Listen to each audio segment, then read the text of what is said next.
حضرت سال بن سعد سے روایت ہے کہ رسول اللہ صلی اللہ علیہ وآلہ وسلم کی خدمت میں ایک شخص حاضر ہوا اور عرض کیا، یا رسول اللہ صلی اللہ علیہ وآلہ وسلم، مجھے ایسا کوئی عمل بتلائیے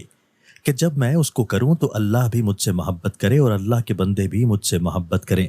آپ نے فرمایا کہ دنیا کی طرف سے آراز و بے رخی اختیار کر لو تو اللہ تعالیٰ تم سے محبت کرنے لگے گا، اور جو مال و جا لوگوں کے پاس ہے اس سے اعراض و بے رخی اختیار کر لو تو لوگ تم سے محبت کرنے لگیں گے۔ تشریح: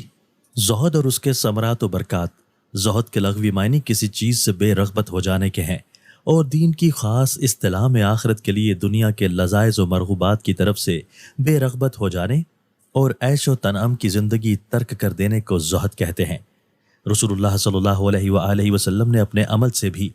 اور اپنے ارشادات میں بھی امت کو زہد کی بڑی ترغیب دی ہے،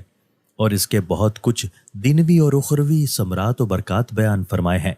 یہ واقعہ ہے کہ دنیا کی محبت اور چاہت ہی آدمی سے وہ سارے کام کراتی ہے جن کی وجہ سے وہ خدا کی محبت کے لائق نہیں رہتا۔ اس لیے اللہ کی محبت حاصل کرنے کی راہ یہی ہے کہ دنیا کی چاہت اور رغبت دل میں نہ رہے۔ جب دنیا کی محبت دل سے نکل جائے گی تو دل اللہ کی محبت کے لیے فارغ ہو جائے گا، اور پھر اس کی اطاعت اور فرما برداری ایسی خالص ہونے لگے گی کہ وہ بندہ اللہ کو محبوب اور پیارا ہو جائے گا۔ اس طرح جب کسی بندہ کے متعلق عام طور سے لوگ یہ جان لیں کہ یہ ہماری کسی چیز میں حصہ نہیں چاہتا، نہ یہ مال کا طالب ہے، نہ کسی عہدہ اور منصب کا، تو پھر لوگوں کا اس سے محبت کرنا گویا انسانی فطرت کا لازمہ ہے۔ فائدہ: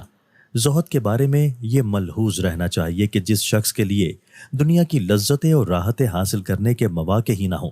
اور اس مجبوری کی وجہ سے وہ دنیا میں عیش نہ کرتا ہو، وہ زاہد نہیں ہے۔ زاہد وہ ہے جس کے لیے دنیا کے عیش و تنم کے پورے مواقع میسر ہوں، مگر اس کے باوجود وہ اس سے دل نہ لگائے اور مطمئن کی سی زندگی نہ گزارے۔